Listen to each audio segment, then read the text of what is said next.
Muy buenos días, bienvenidos a La Brújula por Radio La Luna AM 1140.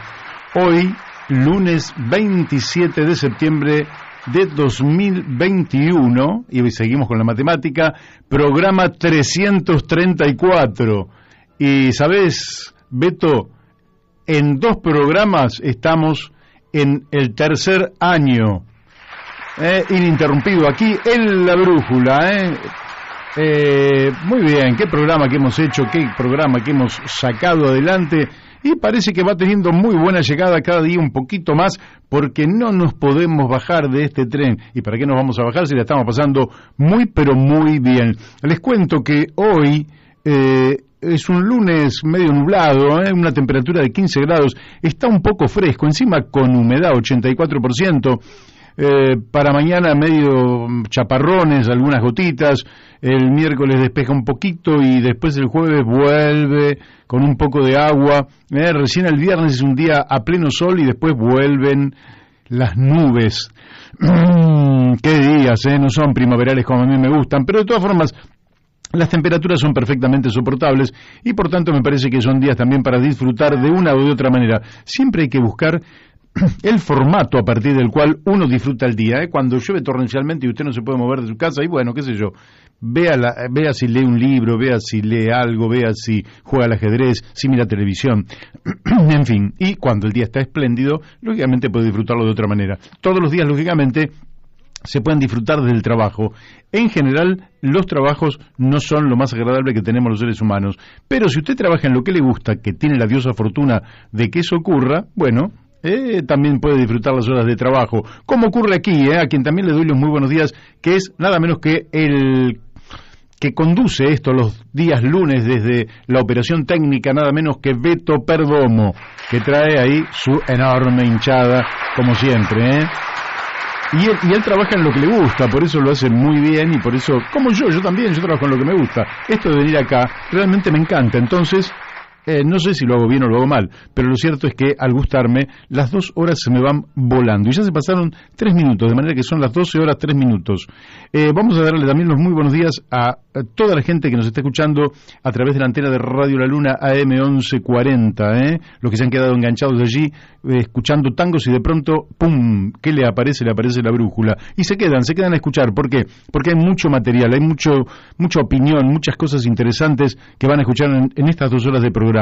Así que no se mueva de AM 1140. Le damos los muy buenos días también a quienes nos están siguiendo a través de Twitter, de Facebook o de la www.radiolaluna.com.ar. Eso lo puede hacer en cualquier lugar del planeta, de manera que no tiene ningún tipo de excusa para no escuchar este programa, y eso es lo bueno de este programa. Le damos también los muy buenos días a Daniel de Abrantes, que no ha podido venir para aquí. Le damos los muy buenos días a Daniel Pérez, inventor del canal de YouTube La Brújula en la Luna, y le damos los muy buenos días a Miguel Pascuale, con quien vamos a estar hablando a las 13 horas, así que no voy a decir mucho más de él, pero a las 13 horas va a estar llamándonos. Buenos días Florencia Videberri, que es la realizadora de nuestros flyers de difusión. Buenos días la doctora Mónica Colunga, que hace posible que nos escuchen en Corrientes Capital a través de Radio Fénix FM 92.1 MHz. Y muy buenos días Gustavo Figini, que hace lo propio en Uspallata, Mendoza, a través de Radio La Paquita FM 88.9 MHz. Y le he dado los muy buenos días a todos nuestros queridísimos oyentes, y les cuento un poquito de qué se trata el programa de hoy. Si usted quiere hacer un llamado, lo puede hacer al 4443-7424, que es el programa, el teléfono de la radio. Si usted quiere mandar un WhatsApp, me lo puede mandar a mí, directamente, a mi teléfono, le doy mi teléfono, que es el 11 62 97 9905. Así que ahí puede mandarme un WhatsApp si lo desea. La gente que lo tiene, lógicamente, me manda decenas y decenas de WhatsApp que me siguen llegando, y que yo les agradezco, a Silvina Batallañez, a Carlos Pérez Grecia, a Rodrigo Romera, a Luis Torres, a José Bieliqui, al Juan Alberto Garat, a Miriam Nancy Guevara, a Carolina de... Karina, perdón, comunicación de Moira, Millán, y muchos más que me llegaron, de Aide, de Gustavo, de Jorge, de Sergio, en fin, a todos, muchas gracias, y me pueden mandar cuando quiera un mensaje. Bueno, ¿qué tenemos en el programa de hoy? Miren, en poquitos minutos, en 4 minutos estamos hablando nada menos que con Juan Manuel Cachi Casela, este dirigente de la Unión Cívica Radical que tuvo realmente un papel protagónico durante muchos años, que es un pensador, que es alguien que reflexiona muy pero muy bien, y que nos va a ayudar un poco a pensar cuáles son los gravísimos problemas que tiene la Argentina, porque efectivamente es mucho el tiempo en el cual nuestro país no logra salir de su situación. Así que, bueno, me llaman por teléfono y no sé por qué el teléfono suena, porque en realidad no debería sonar porque lo tengo sin volumen. Bueno, lo cierto es que con él vamos a estar reflexionando largo y tendido. Después vamos a estar hablando con Alfredo Abelín sobre algún tema también que me parece sumamente importante. Bueno, parece que alguien quiere molestarnos. ¿Quién será? Son esos spam, o vaya a saber si es alguien que quiere llamar, pero no puedo atender, claramente no puedo atender. Así que con las 1000 disculpas de este lunes, pero vi como los lunes que yo siempre digo que empieza a las 8 de la mañana la semana, porque el fin de semana es entre las 5 de la tarde del viernes y las 8 de la mañana de hoy. Hoy nos hemos levantado demasiado temprano y estamos un poquito todavía desperezándonos. Así que, bueno, esperen los próximos 3 minutos que vamos a estar hablando con Cachi Casela. Después vamos a estar hablando con Alfredo Abelín sobre el tema de los hielos continentales. Le vamos a preguntar qué temas limítrofes quedan pendientes con Chile, y qué pasa en el Atlántico Sur. O sea que la Argentina tiene una serie de problemas limítrofes de ocupación territorial que lógicamente tiene que ir resolviendo. Pareció en algún momento de la historia que todo había quedado bien resuelto y finalmente las cosas no fueron de esa manera. Ustedes observen lo que ha pasado con Chile últimamente. En fin, de todo esto vamos a estar hablando con Alfredo Abelín. Y después vamos a estar hablando nada menos que con Pablo Forte. ¿Quién es Pablo Forte? Es alguien que ya tuvimos aquí, pero él es un geólogo, pero además doctor en vulcanología, investigador del CONICET. Usted dice, ¿qué es doctor en vulcanología? Bueno, el que estudia los volcanes. Y como usted ve que permanentemente en un lugar del planeta o en otro lugar del planeta hay erupciones volcánicas, ahora en Canarias, bueno, a nosotros se nos ocurrió que le íbamos a preguntar. Recordemos que hace muchos años, no tantos años, hubo una erupción en un volcán que está en la alta cordillera de los Andes y que sus cenizas llegaron a Buenos Aires. Es decir, que fue un momento realmente donde una parte del territorio nacional quedó bajo las cenizas del volcán. Fíjese que, bueno, ¿quién se va a dedicar a el estudio de los volcanes? Bueno, nosotros, de los poquitos estudiosos de los volcanes, de los poquitos investigadores que existen sobre el tema de los volcanes, nosotros vamos a hablar con uno en la última parte del programa. De manera que quédese desde el comienzo, porque acá tenemos mucho, pero mucho para charlar con cada uno de nuestros invitados. Las noticias del día, fíjese usted que las noticias del día, bueno, se repiten si usted quiere.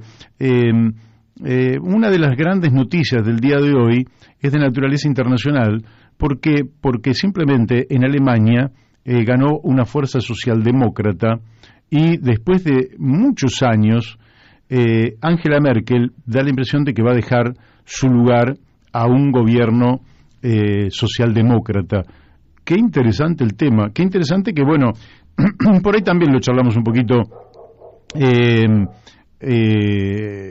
para ver qué pasa con esas noticias, qué pasa con esa información en lugares como nuestro país, porque a veces parece que el mundo va para un lado y nuestro país va para otro lado.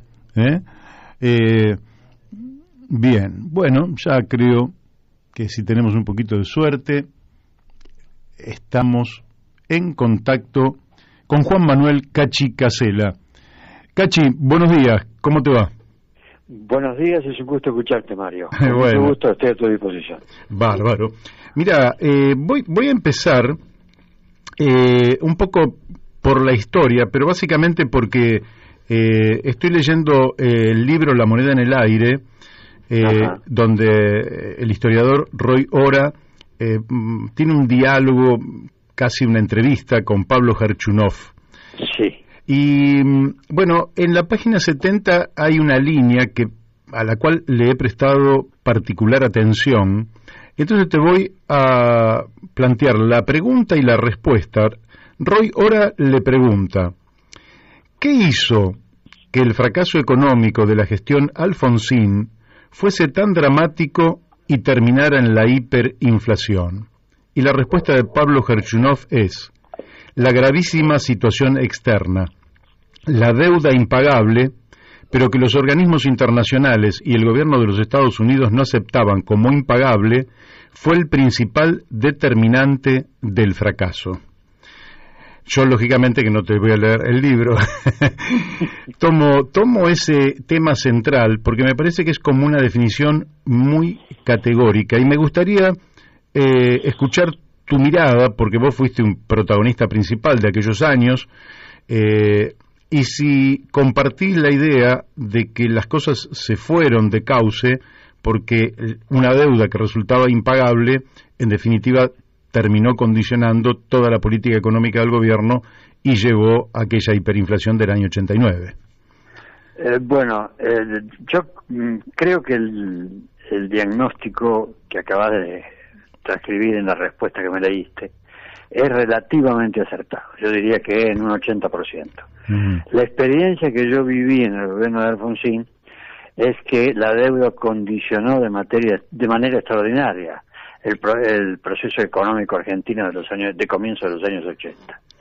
Efectivamente, como ahí se dice, la deuda impagable, la Argentina no producía los recursos necesarios para conseguir los dólares imprescindibles para pagar la deuda, y el hecho de la imposibilidad del pago nunca fue reconocida formalmente. Alfonsín intentó, incluso en la primera etapa, básicamente cuando Grispun era ministro, intentaron poner en marcha algún tipo de asociación de países deudores con el propósito de buscar una solución colectiva, pero tampoco eso se pudo organizar. De manera que efectivamente creo que la deuda fue causa determinante. Pero debo confesar también, más que confesar, debo reconocer también que ha habido factores internos que contribuyeron a complicar la situación. En primer lugar, la actitud del movimiento obrero argentino, que desde el comienzo mismo, la primera huelga general fue en septiembre del 84, que desde el comienzo mismo del gobierno de Alfonsín desarrolló una acción agresiva contra el gobierno, fundamentalmente me parece a mí para recuperar la centralidad política del peronismo que se había perdido con el resultado de las elecciones del 83. Eso condicionó fuertemente la posibilidad de acuerdos básicos para enfrentar el problema.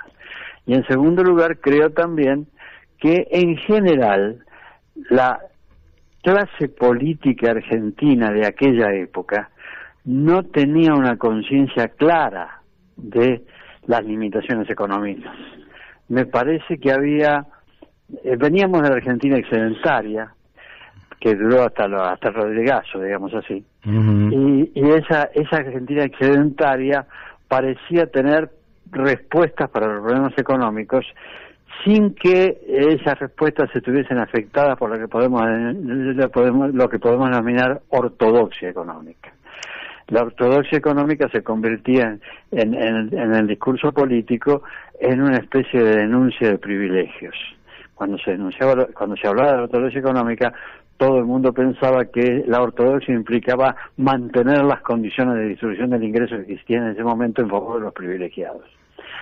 ¿Esto qué implicaba? Implicaba que, en general, la dirigencia política argentina de aquellos años, incluyendo la de la Unión Cívica Radical, tenía de la economía una opinión, digamos, no lo suficientemente profunda. No había conciencia de la necesidad de cumplir con requisitos básicos elementales que dan el sustento para el buen funcionamiento de la economía. se entendía que esos requisitos eran más que nada recursos para mantener los privilegios, no necesidades técnicas. Por lo tanto, me parece que además del problema de la deuda, que fue fundamental, además de la incapacidad de la Argentina, que es histórica, para generar los recursos de divisas necesarios para afrontar ese problema, existió también una actitud medio, digamos, con cierta superficialidad por parte de la dirigencia política. Esto lo viví yo personalmente cuando vi el trayecto del Plan Austral. Surruil y su equipo generaron seguramente la respuesta técnicamente más inteligente que se le ha dado al problema económico argentino. Y sin embargo, al año y medio, 2 años de tener vigencia, ese proceso se deterioró. Por las condiciones externas, pero también por esa tendencia a ser, digamos, concesivos en términos económicos que los políticos argentinos solemos tener. Claro. La falta de rigurosidad, las dos cosas. Claro. Ahora, después, te sigo un poquito, hacemos un poquito de historia, porque en definitiva la pedagogía es parte de la política. Después, va a venir más tarde, había en aquella época, por parte de los sectores liberales, toda una explicación de la crisis que decía que venía básicamente de el Estado elefantiásico, que tenía una cantidad enorme de empresas, que lógicamente algunas de las cuales realmente no tenía sentido que estuvieran en el Estado, pero otras resultaban estratégicas, y decían que cuando la Argentina se sacara esas empresas de encima, lógicamente la eficiencia, el clima de negocios, las inversiones iban a dar lugar a una nueva Argentina. Menem en alguna medida lo hizo, y sin embargo parecía también que se resolvía el tema de la deuda con el Plan Brady, y pasó que se cedieron las empresas del Estado, incluso aquellas que eran estratégicas, y la Argentina disminuyó el volumen total del Estado respecto de la economía en general, pero no se resolvió prácticamente ninguno de los problemas, y se generó un desempleo, subocupación y pobreza sin igual. ¿Cómo lees que tampoco por ese lado las cosas caminaron? Yo digo lo siguiente, yo quiero empezar con una definición propia.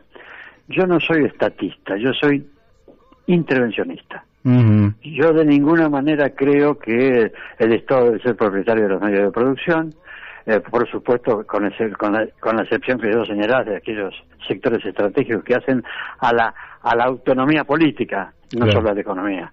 Por lo tanto, pero digo que el Estado debe gobernar incluyendo la economía, debe tener políticas para la sociedad, incluyendo la economía. No puedo concebir un Estado neutro en materia económica. ¿Por qué? Porque el mercado es un buen sistema para producir bienes, pero no es un buen sistema para distribuirlos. ¿Qué quiero decir con esto? El Estado es eficaz en la producción de bienes, en la generación de bienes materiales. El mercado. Dije Estado, pero me equivoqué. El mercado es un buen mecanismo de producción de bienes. Pero si lo dejamos librado, su propia dinámica tiende a la concentración. Esa es lo que la experiencia histórica nos indica. Y por lo tanto debe aparecer el poder político para evitar el proceso de concentración y tender a distribuir los bienes con el mayor nivel de igualdad posible. Esa intervención es particularmente importante en la democracia, porque la democracia, la república democrática no solamente es un orden institucional, sino también tiene que ser un orden social, y ese orden debe estar basado en la distribución del ingreso de manera relativamente justa. Para eso hace falta política del Estado. No lo digo yo a los que discuten estos temas les digo, tomen el contrato social, lean a Rousseau. Rousseau específicamente dice que para que haya justicia, que es la contrapartida de la libertad, debe haber legislación. La legislación es decir, las políticas públicas destinadas a distribuir los recursos. En ese sentido yo no tengo ninguna duda. Creo, por lo tanto, que el Estado debe tener políticas públicas en materia económica, debe intervenir en la economía, debe hacerlo con equilibrio, eficiencia y eficacia. La eficacia es la posibilidad de alcanzar los objetivos planteados, la eficiencia es la posibilidad de alcanzarlos al menor costo posible. Pero no podemos tener un Estado neutro, no podemos tener un Estado inexistente, no podemos tener un Estado simplemente testigo o gendarme para preservar la libertad de comercio. Eso es insuficiente para garantizar la libertad en términos sociales.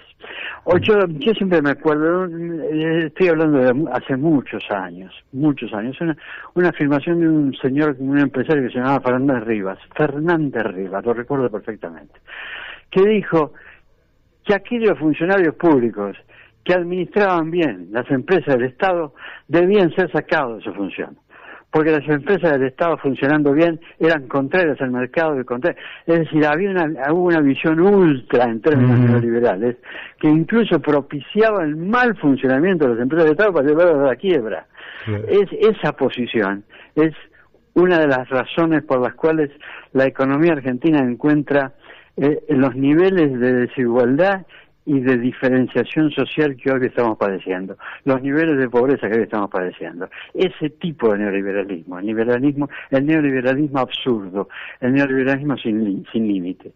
Yo respeto al quien defiende la empresa privada, lo respeto en la medida que ejerza auténticamente la empresa privada. Y el ejercicio auténtico de la empresa privada pasa por dos cosas. Pasa por organizar la producción y por asumir los riesgos. Y nosotros tenemos muchos neoliberales que defienden la empresa privada pero no quieren asumir ningún riesgo.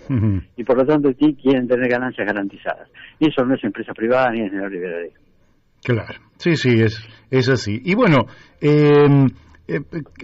realmente tenemos una historia para aprender muchísimo, pero no tenemos demasiado tiempo como para poder dedicarnos a continuar, digamos, porque vos como protagonista y como observador de la política, creo que nos podrías decir mucho más de lo que hoy podemos avanzar. Así que voy a pegar como un salto temporal, siempre dentro de la Argentina, y me voy a ir al 2019, ¿no?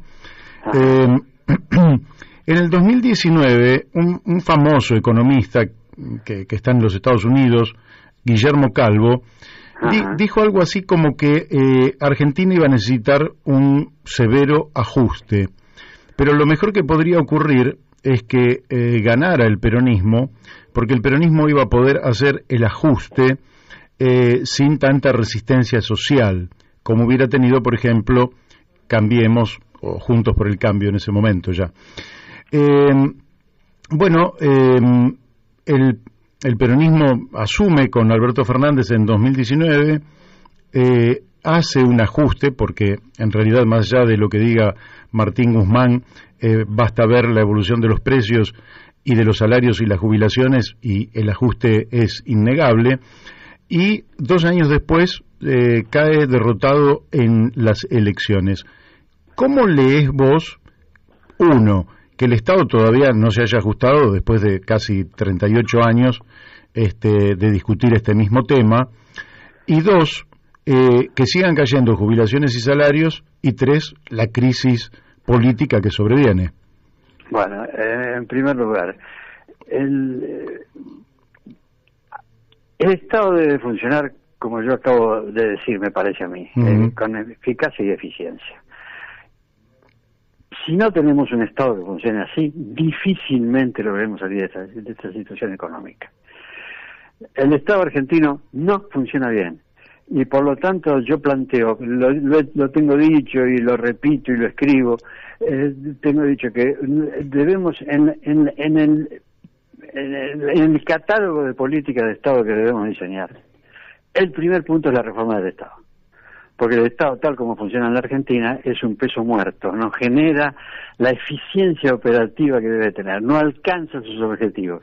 En algunos casos los enuncia, pero si analizamos bien el desarrollo del Estado desde el comienzo del siglo XX en adelante, nos vamos a encontrar con que, por ejemplo, lo que era un sistema educativo estatal, laico y gratuito, que funcionó muy bien durante muchos años y que logró el fenómeno excepcional de la integración social con la inmigración en la Argentina, a lo largo del tiempo se fue deteriorando en tal medida que hoy se convierte en un ámbito de de continuación de las desigualdades o de profundización de las desigualdades.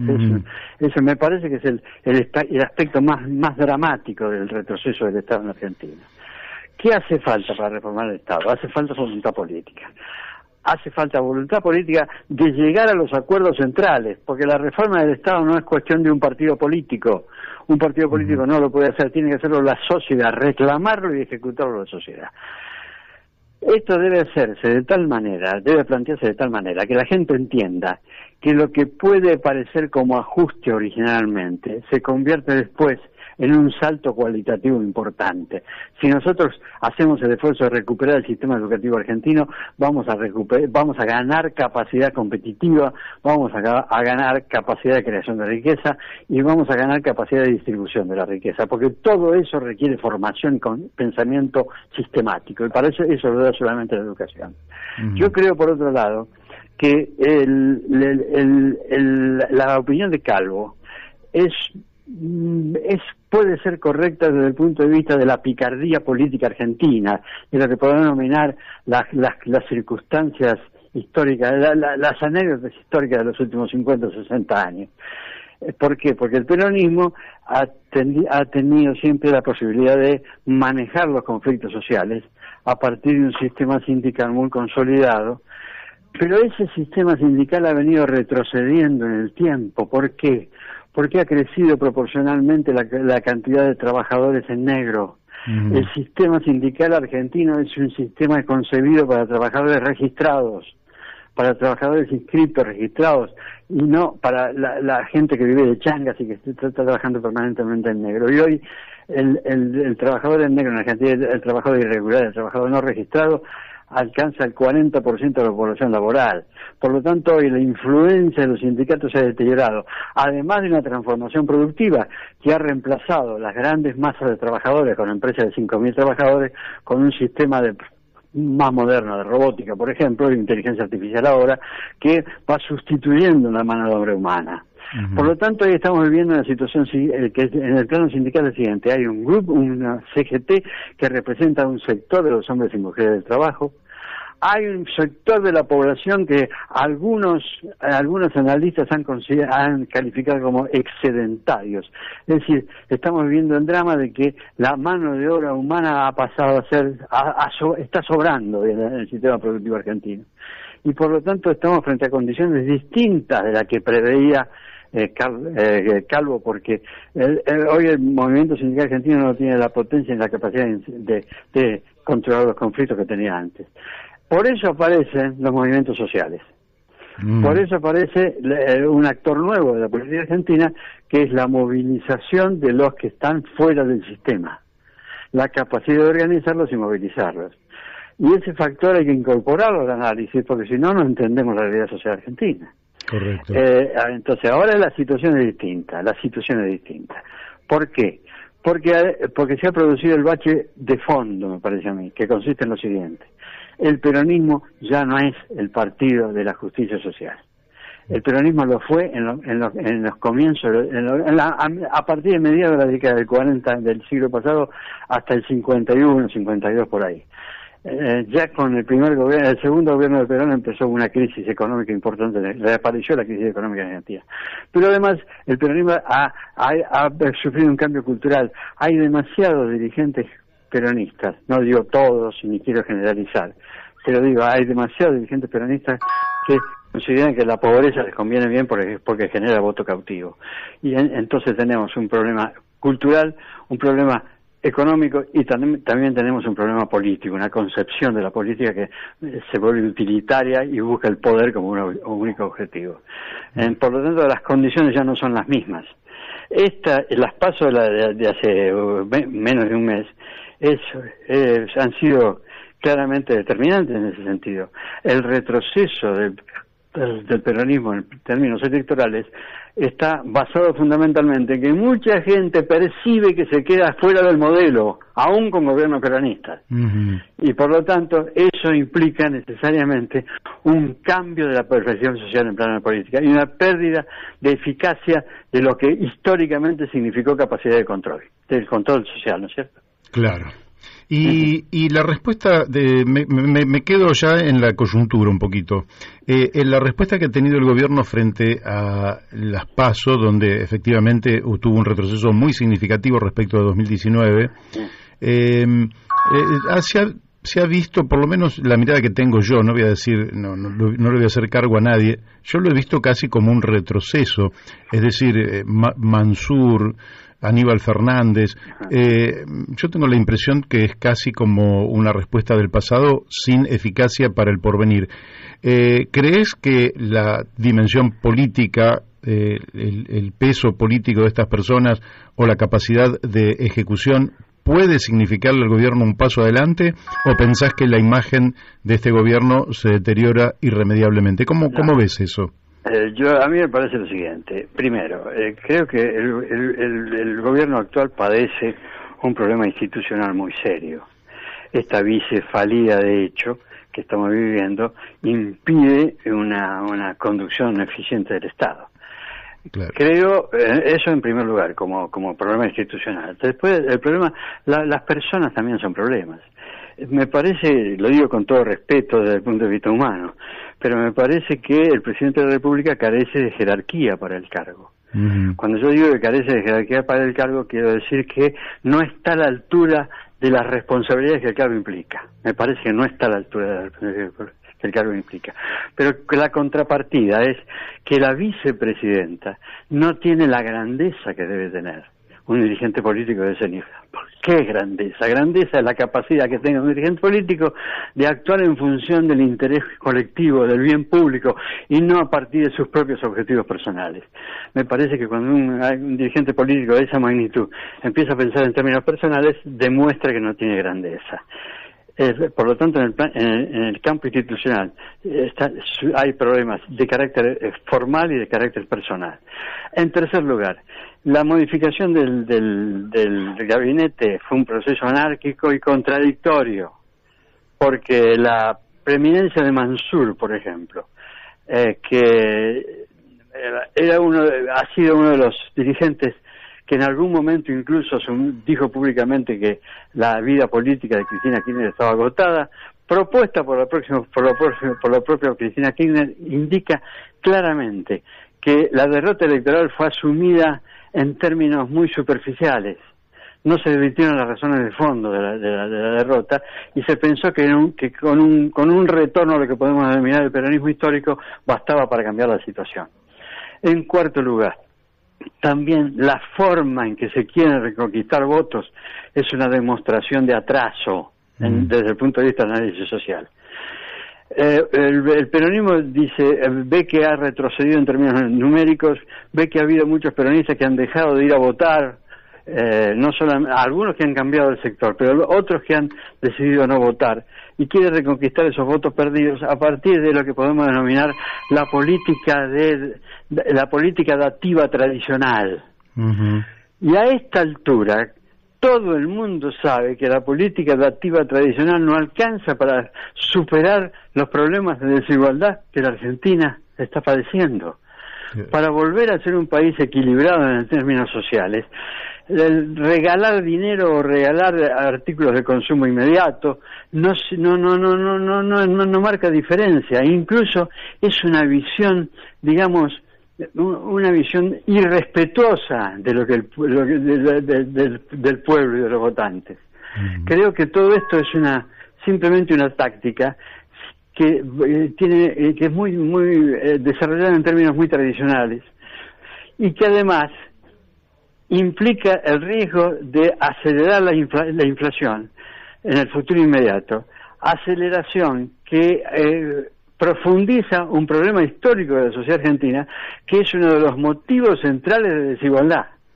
La inflación golpea básicamente a los sectores de menores recursos, golpea al que vive de un sueldo, golpea al que gasta a fin de mes, el mes siguiente lo que cobró el mes pasado.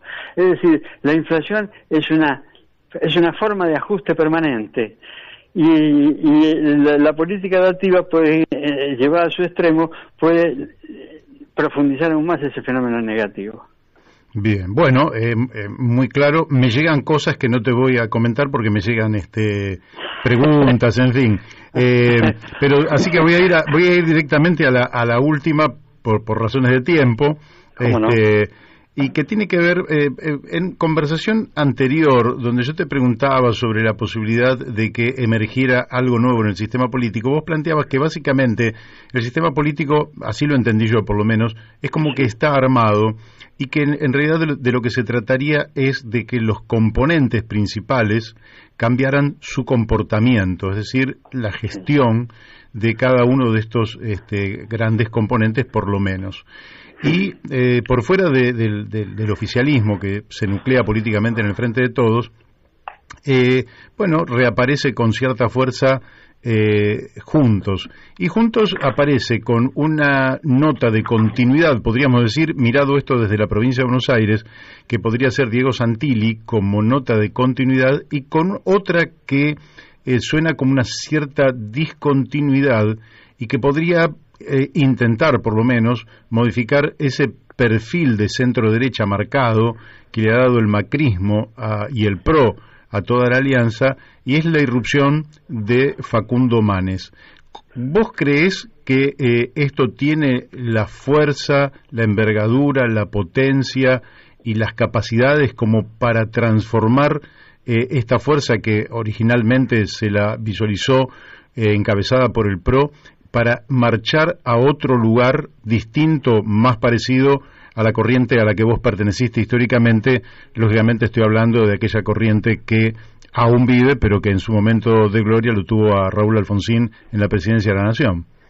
Bueno, primero, todo el mundo sabe, todos los que me conocen saben que yo fui un crítico del acuerdo con el PRO. Sí. Que en el marco interno siempre me opuse a esta coalición que integramos. Incluso en algún momento, después del fracaso de Macri, y esto de fracaso lo digo con toda objetividad, yo creo que el gobierno de Macri fundamentalmente en su segunda etapa generó un fracaso muy notorio, que se manifiesta básicamente porque la coalición Juntos por el Cambio nació originalmente para terminar con el ciclo del kirchnerismo y terminó devolviéndole el poder al kirchnerismo. Uh-huh. El fracaso se expresa básicamente por esa situación, además de los números, además del endeudamiento, además del crecimiento de la pobreza.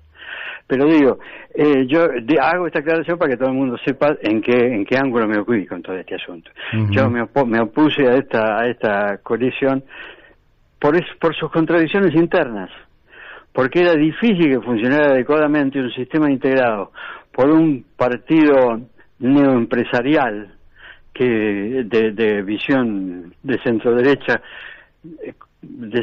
republicana, lo admito, pero de centro-derecha, como es el PRO, con un partido que pretendía ser una expresión de la socialdemocracia en Argentina, como era la Unión Cívica Radical con Raúl Alfonsín. Claro. Por lo tanto, había una contradicción que se solucionó de la peor manera, porque esa contradicción se solucionó por la sumisión de la dirigencia radical a la conducción del PRO.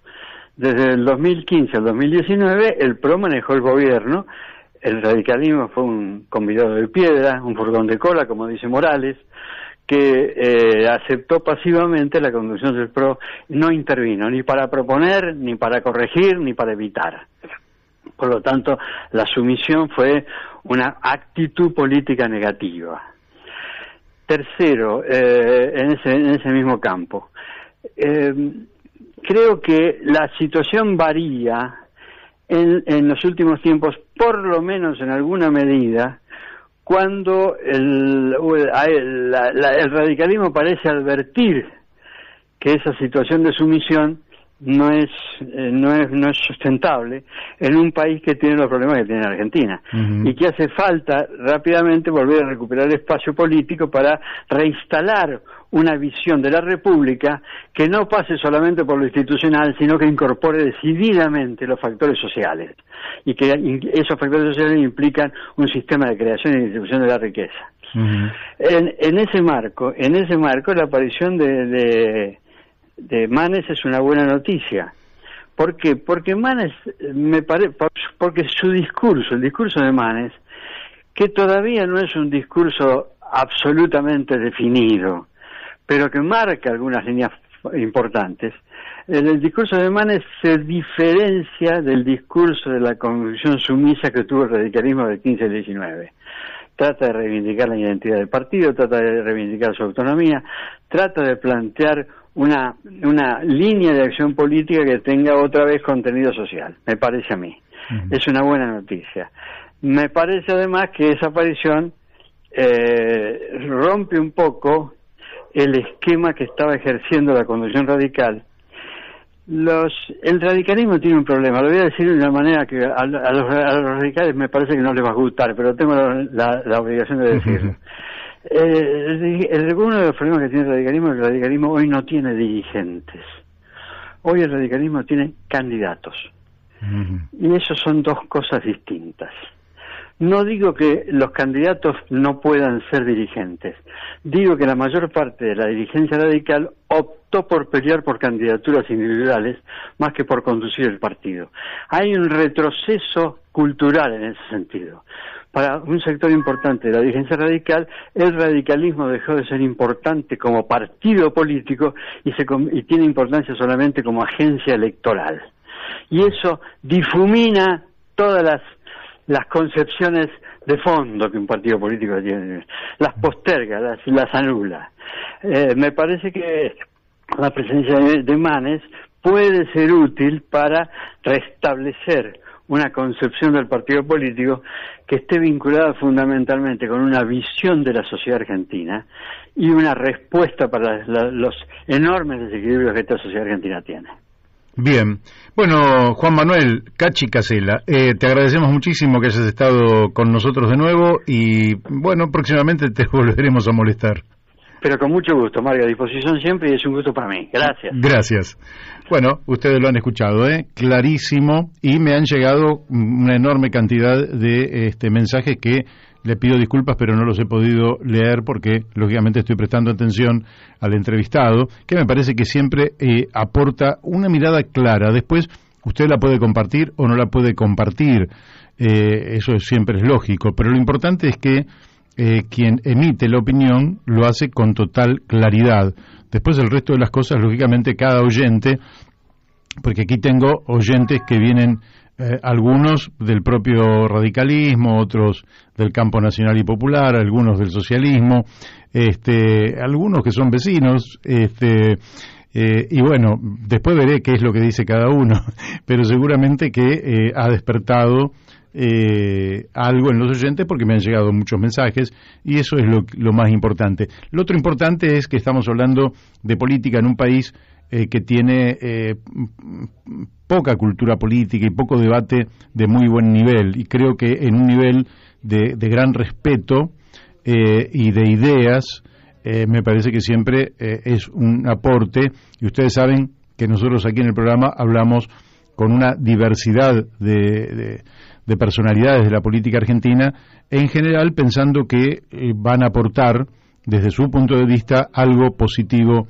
para el país, o por lo menos para nuestros oyentes, que puedan efectivamente capitalizar lo que aquí se dice. Y como siempre les recuerdo, si algo no quedó del todo claro, siempre lo puede ir y rescatar 72 horas después, lo puede rescatar en el canal de YouTube La Brújula en la Luna. Va a Google, pone La Brújula en la Luna, va a este canal de YouTube y ahí busca las entrevistas que quiere. Incluso pone la persona, Juan Manuel Casella, en La Brújula en la Luna, y ahí le van a aparecer todas las entrevistas de él o de quien usted guste, porque ahí ya creo que nos estamos acercando a las 1400 entrevistas aquí en nuestro programa. Y ya estamos en contacto con nuestro queridísimo amigo Alfredo Avelín, de Cruzada Renovadora San Juan.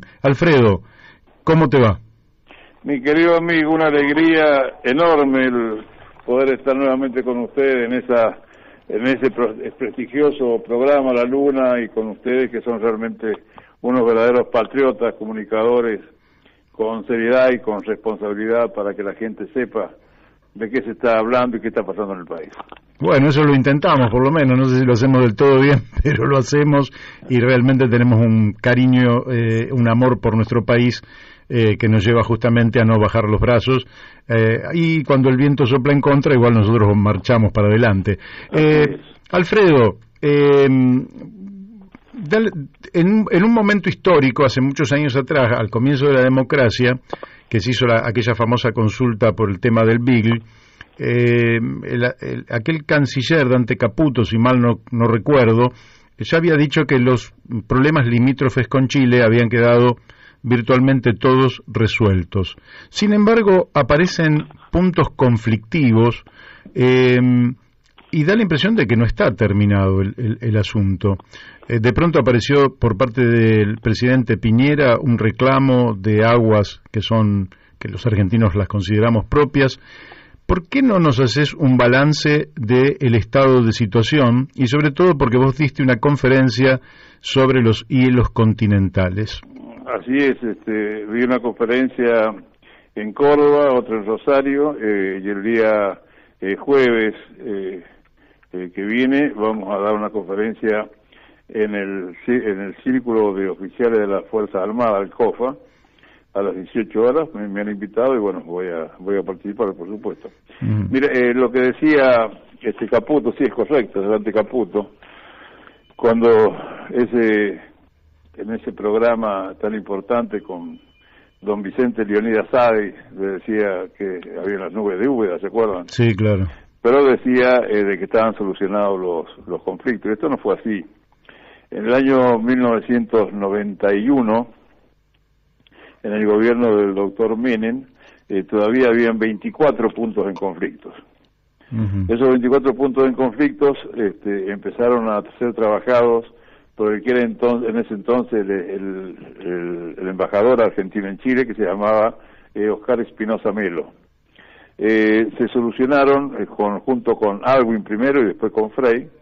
De los 24 puntos en conflicto se solucionaron 22 puntos en conflicto. El punto 23, que era en Laguna del Desierto, tuvo que ir a un laudo arbitral que se definió en Río de Janeiro. Esto es muy importante destacarlo, que en el Río de Janeiro se hace este tema de plantear de que la necesidad que se respetara los acuerdos geográficos históricos, y efectivamente se respetó eso, y ese litigio fue terminado, que fue el de la Laguna del Desierto, que se le entrega en octubre de 1994 a Argentina. Entonces quedaba el último punto, que era el tema de los hielos continentales.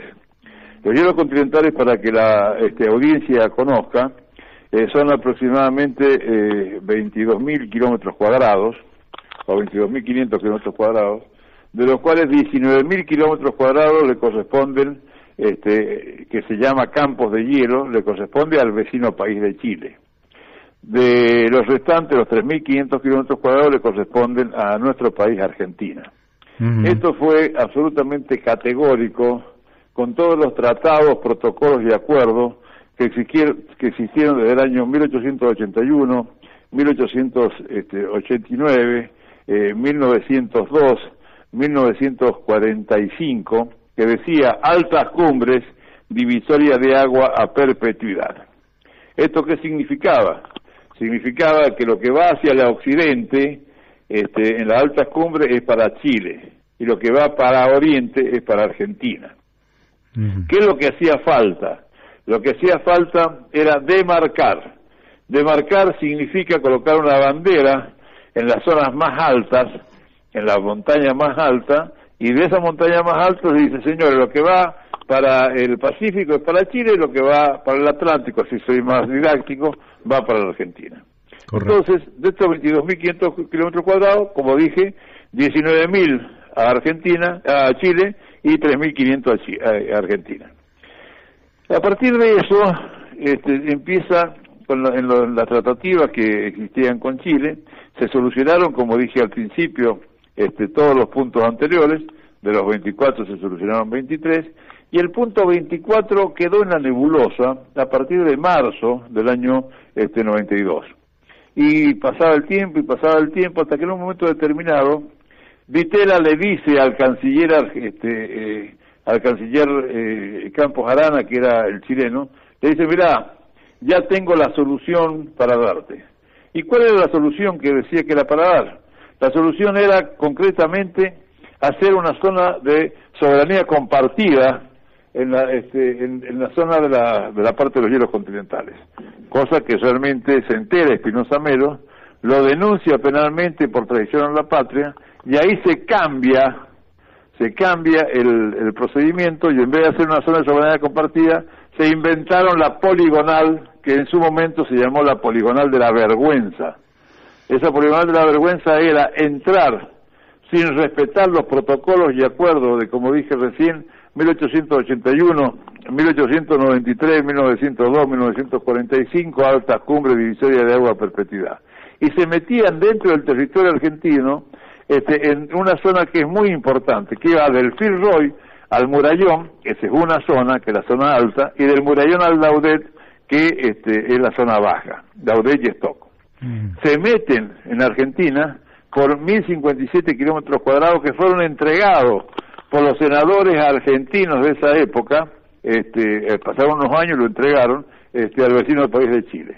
¿Y a qué se debió todo eso? Y se debió a que lo denuncia Espinosa Melo en un libro muy importante que yo lo tengo, me voy a referir antes a don Alfredo Avelín. Don Alfredo Avelín, enterado de esto, escribe un libro y hace 60 proyectos de declaración de comunicación que eran pedidos de informe, y ese libro se llamó La historia nos juzgará, diciendo que no se podía hacer que se entregaran los hielos continentales, que era la reserva de agua más importante que tenía el país. Esta reserva podía solucionar el problema del agua potable a todo el país durante muchísimos años, aparte de la energía. A su vez viene y un señor que se llama José Luis Gioja, que era presidente de la Comisión de Minería, primero de la Cámara de Diputados de la Nación y después del Senado de la Nación, presenta otro libro que se llamó Aprobación, Rechazo o Superación. ¿Qué significaba rechazar? Era lo que decía el doctor Avelín. Aprobación o superación, que significaba entregar los hielos continentales sin respetar los protocolos de los cuales yo estoy hablando. Y se entregaron los hielos. Y no sabíamos por qué, hasta que aparece el libro de Espinosa Melo, que había sido degradado, se había sido injuriado, diciendo de que en Chile en la Embajada Argentina en Chile se hacían fiestas negras con drogas, mujeres, alcohol, etcétera. Y eso era porque había presentado Espinosa Melo la denuncia de que se estaba por entregar el territorio argentino. Y escribe un libro que se llama Los hielos continentales, escuche bien, los hielos continentales, entrega de territorio nacional a cambio de un gran negocio, la minería. Eso fue en el año 1997. Esto fue absolutamente grave lo que pasó. ¿Y por qué era grave? Porque lo que pasaba era que los chilenos le habían exigido a Argentina que si querían que el tratado de integración minera entre la República Argentina y Chile se hiciera y se firmara, se homologara, tenían que entregar territorio nacional. Por eso es que entregan territorio argentino los señores senadores encabezados por José Luis Gioja. ¿Qué pasó después? Que los argentinos entregamos los 1.057 kilómetros cuadrados, pero no había producido la delimitación, o sea, se habían metido por dentro del territorio argentino, pero no lo habían demarcado. Y esto es lo que los chilenos hoy están exigiendo.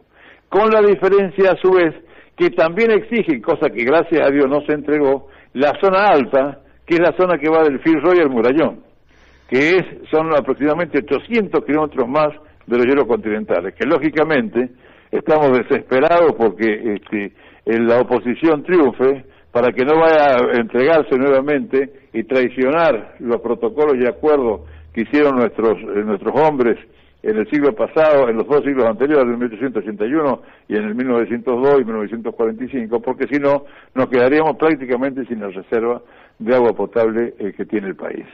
Esto es lo que ha pasado en forma sintética, querido amigo, porque la verdad creo que es necesario denunciarlo, para que esta generación, las futuras generaciones, no vayan a producir esta tremenda traición que ha tenido el país y este tremendo drama que es el de la entrega del territorio nacional.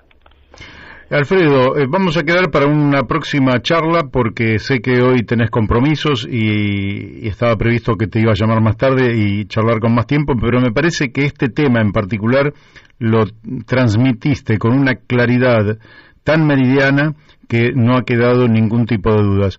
Seguimos. Lo más importante es que la gente tiene que tener claro de que yo lo que estoy hablando tengo documentación. Bien. Porque todo está documentado. Imagínate, querido Mario, que cuando los chilenos plantean eso, porque esto es un gran negocio para todos los delincuentes y corruptos que hemos tenido, no solamente en la política argentina, sino también en la chilena.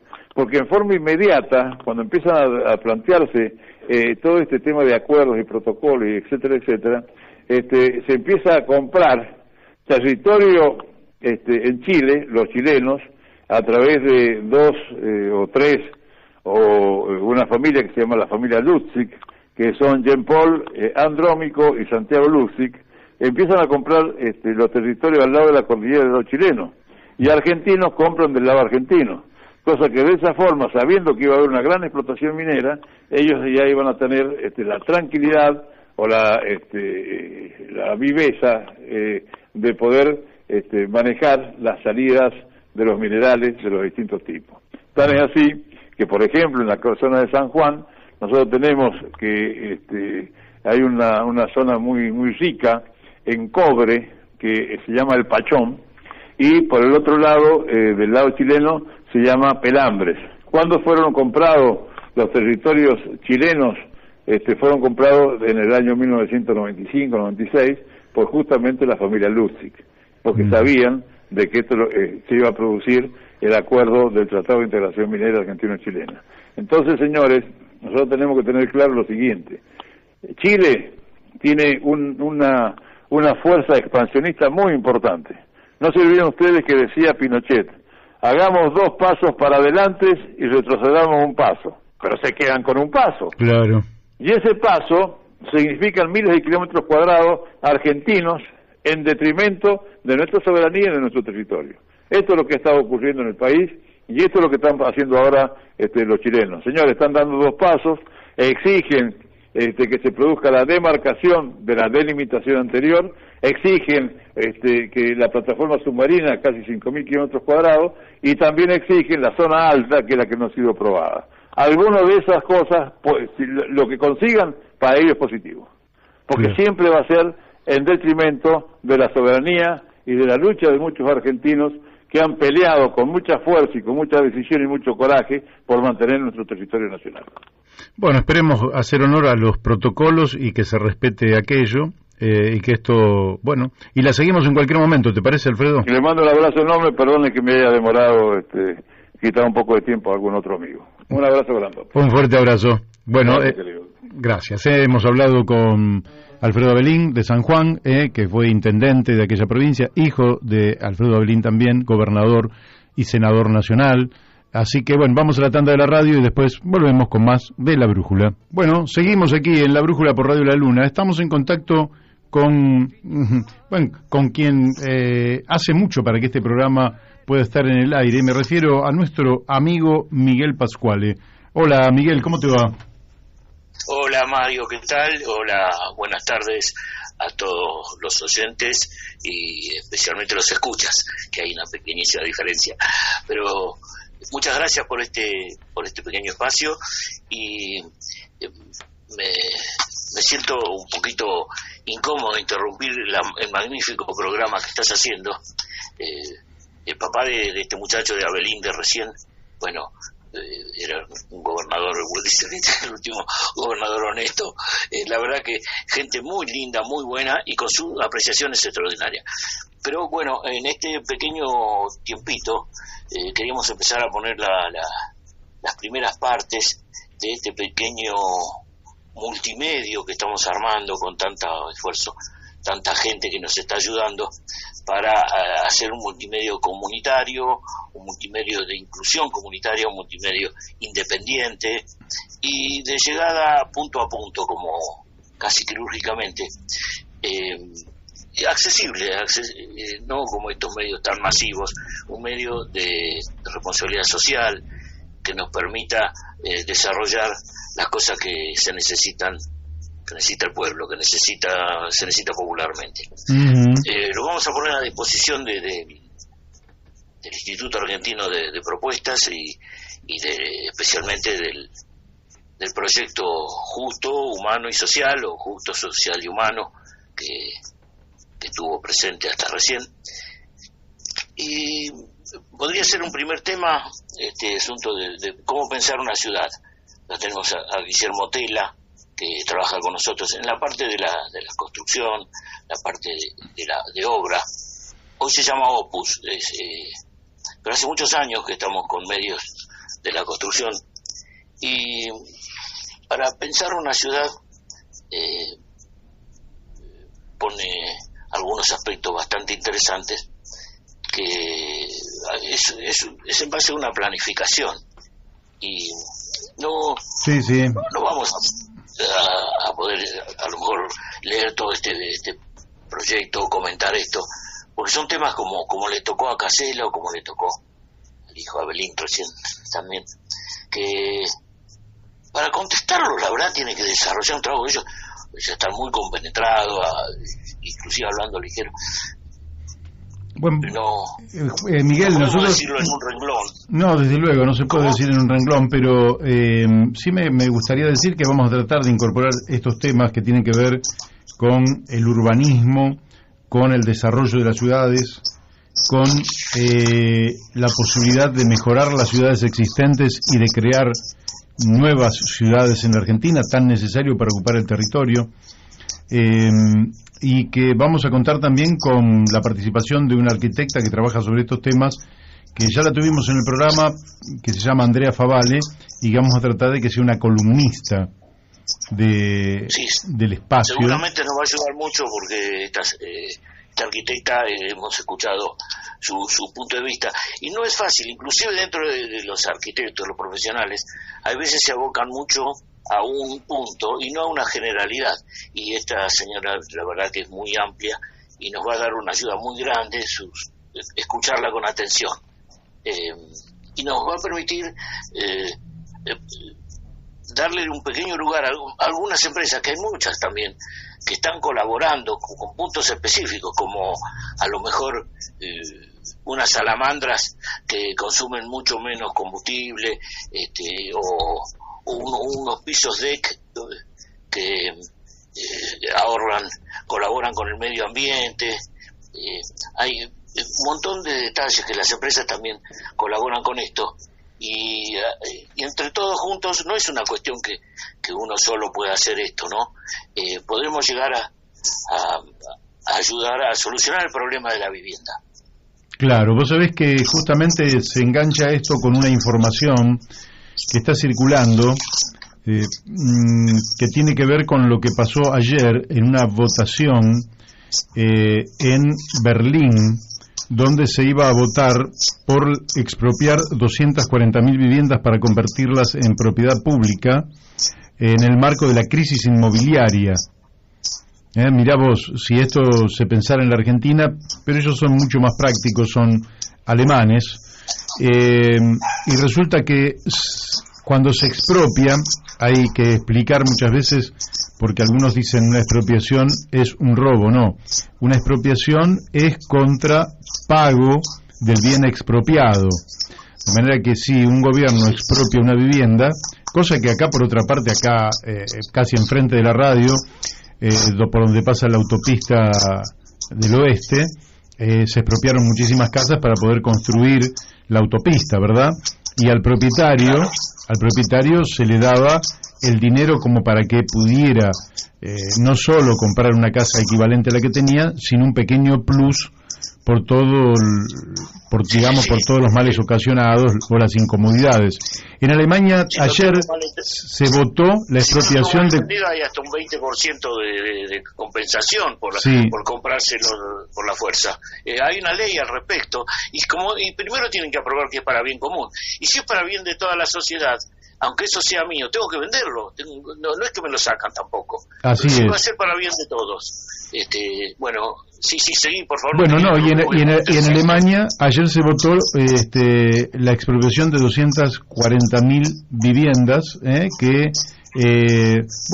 van a ir a resolver el problema de la vivienda, porque como vemos, el problema de la vivienda no es un monopolio de la Argentina. El problema de la vivienda está presente en muchísimos lugares del mundo.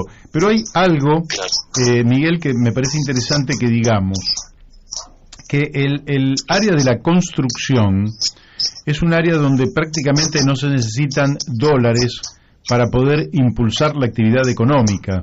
Toda la actividad económica se puede hacer en pesos, porque todo lo que tiene que ver con la posibilidad de construir viviendas y suministrarle a los habitantes de esa vivienda todos los servicios que tienen que ver, en primer lugar, con el agua, con la luz, el gas donde sea posible, el suministro de energía, la conectividad, pero no solo eso, también los servicios de accesibilidad a la salud, de accesibilidad a la educación, la posibilidad de tener una salida que pueden ser en algunos casos a través del tren, pero en todos los casos tiene que ser a través de caminos, rutas y autopistas que estén en perfectas condiciones para que la persona que habita un lugar tenga la facilidad de llegar a cualquier otro lugar en condiciones muy accesibles.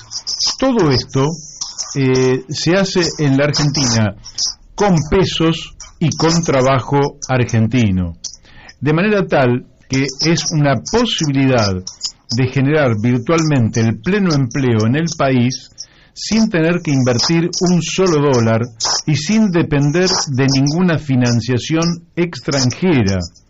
Sí hay que hacer algunas modificaciones macroeconómicas para facilitar el crédito, pero eso significaría para la Argentina un impulso tremendo que realmente nos sacaría de muchísimos problemas y que en el programa La Brújula le vamos a empezar a dar un lugar destacado. Y como bien decís vos... tal cual como eso que estás diciendo es tal cual. Hay un trípode de apoyo para el desarrollo de la construcción de la vivienda, y uno es la logística de traslado de las cosas. Esto ya la arquitecta ha dicho que es importante no pensar en que la vivienda se hace o de ladrillos o prefabricado de madera solamente. No, hay un montón de circunstancias hay que hacer. En cada lugar hay que hacerla de acuerdo al insumo cercano. Ese es uno de las patitas. La otra es la parte impositiva, la parte económica, y la otra es la mano de obra. Los insumos, que sería la primera, los tenemos todos en el país, y distintos insumos, y tenemos la capacidad de hacer viviendas con cualquiera de ellos. La parte de trabajo, bueno, la mano de obra es justamente lo que está necesitando que se le dé o la oportunidad. Así que falta el conocimiento, que está también, pero en pocas manos. Si podemos comunicarlo, la radio puede ayudar a transmitir esto. Rápidamente va a haber mucha gente que pueda saber cómo hacer esa casa, y entonces esto puede ser una fuente de trabajo. Va a ser con absoluta seguridad. Solucionando un problema se solucionan dos. Bien. Bueno, Miguel, si te parece la vamos a seguir mañana. Bueno, yo diría si podés a lo mejor en algún momento, o al principio, al final del programa, unos tips de 1 minuto, a lo mejor, para leer algunas cositas de propuestas de las empresas, de novedades que tienen, como carpintería para vidrios térmicos, revestimiento acústico, distintas empresas, ¿no? Esto que te comenté en un momento de los Tecnodeck, pisos que sirven para exteriores y hechos con material plástico que ayuda a bajar la basura, y bueno, En estas cositas ir poniendo, ir mechando algunas cositas de estas como noticias, y a posteriori también necesitamos ir formando una banca, un respaldo, un banco solidario para que poder dar ese crédito a los trabajadores que puedan ir teniendo sus casas, ¿no? Porque hoy por hoy hay que bajar el precio, hay que poder hacerlas y poder financiarlas. Bueno, pero vamos a hablar también, vamos a hablar con la gente del Hogar Obrero para que nos cuente también cómo de manera cooperativa se puede avanzar en la solución de este problema, que lógicamente que no será sencillo, pero sé que la cooperativa del Hogar Obrero pasó de aquel mal trance que tuvo después de casi 90 años de existencia durante el gobierno de Menem. Se descapitalizó profundamente, pero no feneció, y hoy sé que está construyendo viviendas. Así que también ahí podemos encontrar una fuente para abordar esta problemática, que no es una problemática marginal, sino que es una problemática vital para el buen vivir del 100% de los argentinos, y con su repercusión, no solo en el buen vivir, sino con su repercusión sobre el trabajo, la producción y la economía nacional. Con toda seguridad. Desde ya, muchas gracias por este espacio. Bárbaro. Bueno, te mando un abrazo, Miguel. Un abrazo para vos y para toda la audiencia. Muy agradecido. Chao. Chao.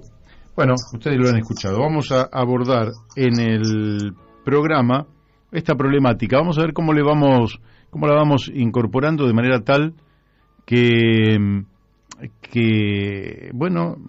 la podamos sistematizar de manera que no quede como algo descontextuado, sino que quede realmente como un aporte a una política concreta que tiene que ver con el gran problema de la vivienda. Hay muchos especialistas a los cuales consultar y vamos a tratar de hacerlo a la brevedad, porque me parece que eso nos va a ir poniendo en materia, e insisto, no es una materia cualquiera, es una materia que tiene que ver con una de las problemáticas centrales de la Argentina, que tiene que ver con el buen vivir de las personas, pero también con la ocupación y el uso del suelo en la Argentina. Ahora vamos a estar en contacto que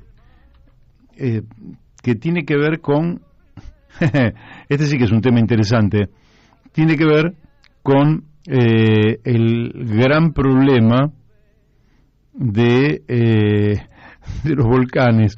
No es un tema muy común para nosotros, es un tema casi les diríamos esporádicos, pero ya tenemos. A ver que me... sí, acá, de la señora Mari Carmen de Bulón. Muy buena la nota a Juan Manuel Casella. Perfecto análisis de nuestra realidad. Bueno, señora María del Carmen, supongo yo, que será de Bulón. Muchas gracias por el llamado. Tratamos realmente de aportar todo lo que es posible aquí en el marco de la democracia, de que distintas miradas sobre el mismo tema nos vayan enriqueciendo y generando lo que llamamos la necesaria cultura política que necesitamos los argentinos para afrontar el futuro. Los problemas, en general, son muy sencillos cuando usted los pone en una línea, pero los problemas son mucho más complejos que ponerlos sobre una línea, porque si no cualquiera los hubiera resuelto. Y si la Argentina no resuelve sus problemas desde hace tanto tiempo, es porque en realidad tienen un nivel de complejidad superior en general a la comprensión media que podemos tener sobre esos problemas. Y por eso llegan los gobernantes que no están preparados para resolver, llegan con todas las ínfulas de que efectivamente lo van a hacer, y finalmente, ¿qué es lo que ocurre? Finalmente, los problemas no solo no se resuelven, sino que se agudizan. Y ese es un círculo vicioso en el que estamos.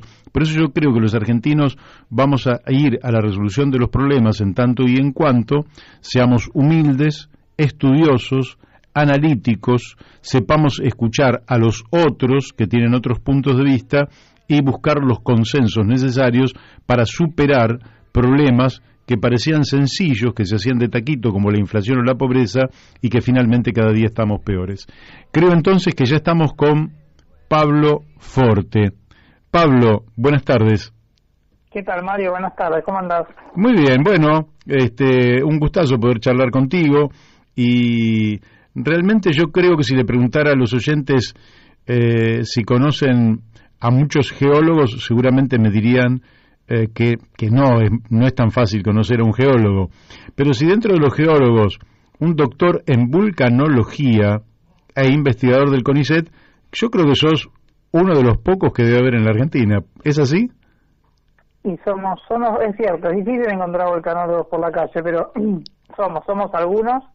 No, obviamente no soy el único, es cierto que es por ahí una especialización no tan popularizada, pero debemos ser no te quiero decir un número, pero sí, seremos 50. No sé, somos poquitos. Poquitos, claramente, claro. Bueno, te llamábamos porque hemos visto lo que ha estado pasando allí en Canarias,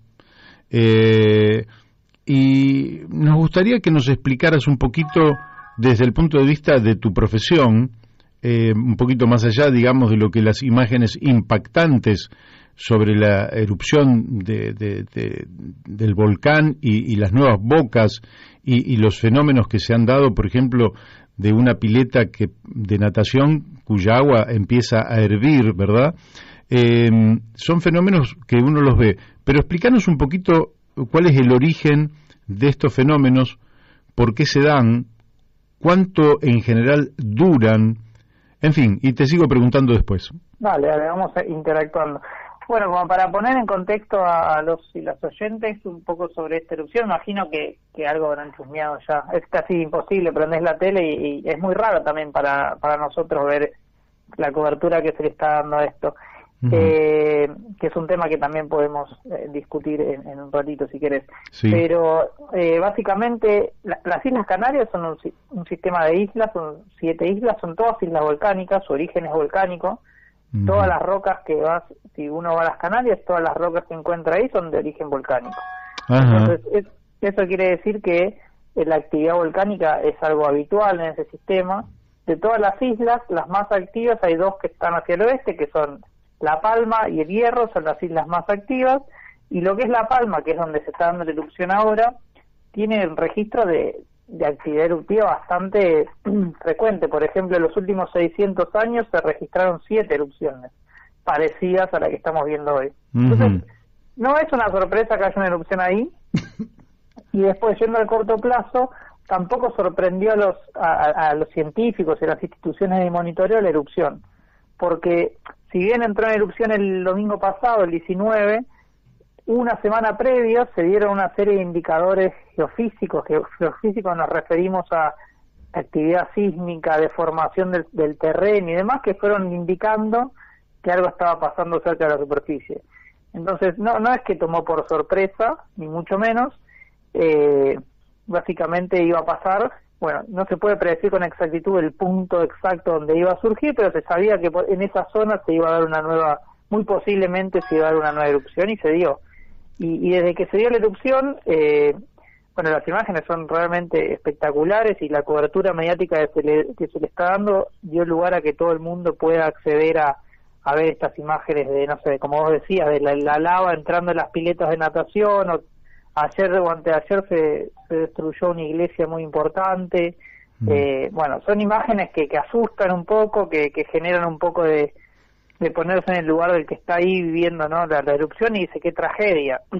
Pero en términos de los procesos naturales es algo muy común lo que está pasando. ¿Y por qué elige el planeta, digamos, si vos dijeras esa lava que seguramente está hirviendo desde tiempos inmemoriales, digamos, ¿a qué profundidad está generalmente, y por qué elige determinadas salidas? Bueno, básicamente lo que vemos en superficie, como una aclaración, que le decimos lava, es lo que cuando está abajo de la superficie llamamos magma. Es otra palabra que seguro anda dando vuelta por ahí. Y magma no es ni más ni menos que es roca fundida.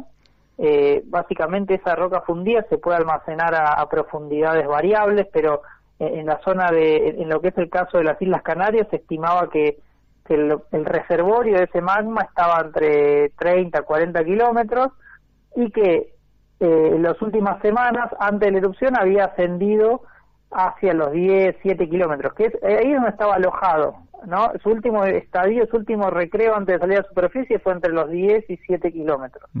Entonces, básicamente ese magma, que es rico en gases y bueno, principalmente rico con gases y con muy alta temperatura, empieza a tratar de buscar una vía de ascenso y la Tierra, la superficie de la Tierra, aunque parece rígida, tiene un montón de debilidades estructurales, ¿no? Como grietas, fracturas, zonas de mayor tensión, mayor estrés. Entonces, cuando encuentra caminos que son un poquito más fáciles, la lava se empieza a hacer lugar por ahí y va subiendo. Y cuando va subiendo genera terremotos muy chiquitos, que es lo que permite a los científicos darse cuenta que la lava va subiendo. Entonces, si uno pone sensores sísmicos, se da cuenta que son esas imágenes también que aparecen mucho en los medios, que te muestran los terremotos sobre la zona de la erupción. Claro. Esta actividad que va indicando que el magma se va acercando a la superficie.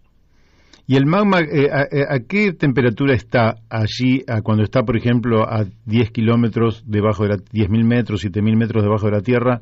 ¿A qué temperatura está? Pues más o menos la temperatura es parecida a la que sale, no se pierde tanto calor. Ajá. La temperatura que están midiendo ahora en la boca del cráter activo es entre 1100 y 1200 grados. Esa es la temperatura de ese tipo de magmas. Hay magmas que son un poquito más fríos, que pueden llegar a tener 800 grados, 900 grados. Esos son los rangos de temperatura que generalmente tienen los magmas de las erupciones. Claro. Y uno que puede prever que la cantidad de digamos, magma, vamos a llamarle, o como se le llame una vez que está afuera, de lava, uno puede prever que es una cantidad limitada, por más que lógicamente el que está cerca se va a ver afectado, pero uno puede decir que esto es natural y que va a ser un poquito, pero que en realidad no va a tener un alto impacto en el ambiente, ¿o esto tiene un alto impacto en el ambiente? Bueno, está buena la pregunta, porque son varias cosas.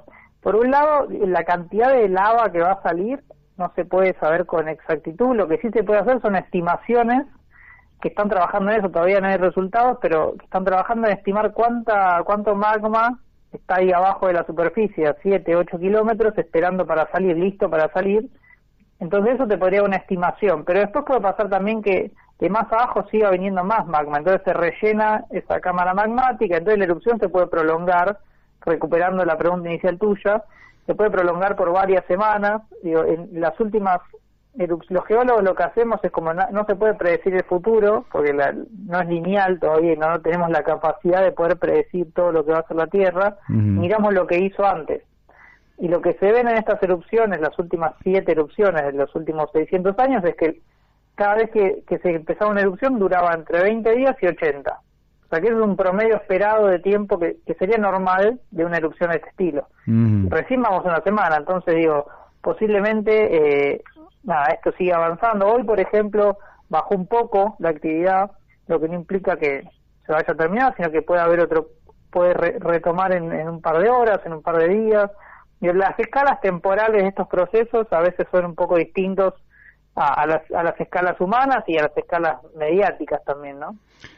Cuando se produce porque claro, a nosotros nos llega la información fragmentaria y sobre todo cuando un hecho se transforma en noticia es cuando nos llega a nosotros, porque por ahí esto se podría, si esto cuando fue hace 600 años, donde no había medios de comunicación, América no se había enterado que había una erupción en Canarias, pero ahora que nos enteramos todo en tiempo real y que prácticamente el mundo está atravesado por satélites, o toda la superficie del planeta está supervisada a través de satélites, uno puede decir que un volcán en erupción puede convivir con otro volcán en erupción en otra parte del mundo, o en general estas son salidas por un lado que descomprimen y que por tanto es difícil que haya varios volcanes al mismo tiempo en actividad. Mira, para que tengas una idea, ahora mientras estamos hablando hay por lo menos entre 40 y 50 volcanes en erupción en el mundo. Ajá. esto es algo continuo, digo, y es parte de los procesos naturales de la Tierra, son manifestaciones de la Tierra que nos recuerdan que el sistema es un sistema vivo, activo, en movimiento. Esta erupción llama un poco más la atención, principalmente por dónde ocurrió, ¿no? Digo, por dónde ocurrió en el sentido, porque es un lugar donde ponemos mucho la atención, digo.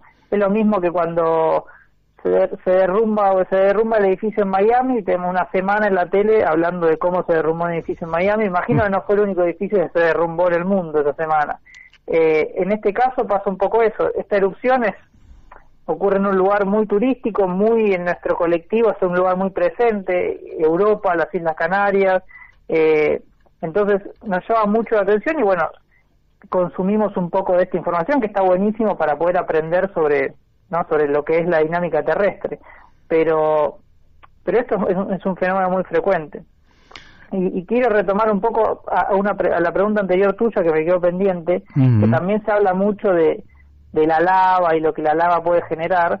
Dentro de lo que son los productos que genera un volcán, la lava es un peligro que no es el principal peligro. Digo, si bien uno ve que, bueno, evidentemente cuando la lava pasó y arrasó todo, ahí el principal problema es la ceniza volcánica. Digo, la ceniza volcánica genera es más impredecible, porque una vez que se emitía en la atmósfera depende de la dirección de los vientos, y eso va cambiando y puede ir dispersando ceniza en distintos lugares y afectando de manera también más permanente a la gente que vive ahí. La lava más o menos se puede pronosticar por dónde va a avanzar y entonces es más predecible y es más lenta.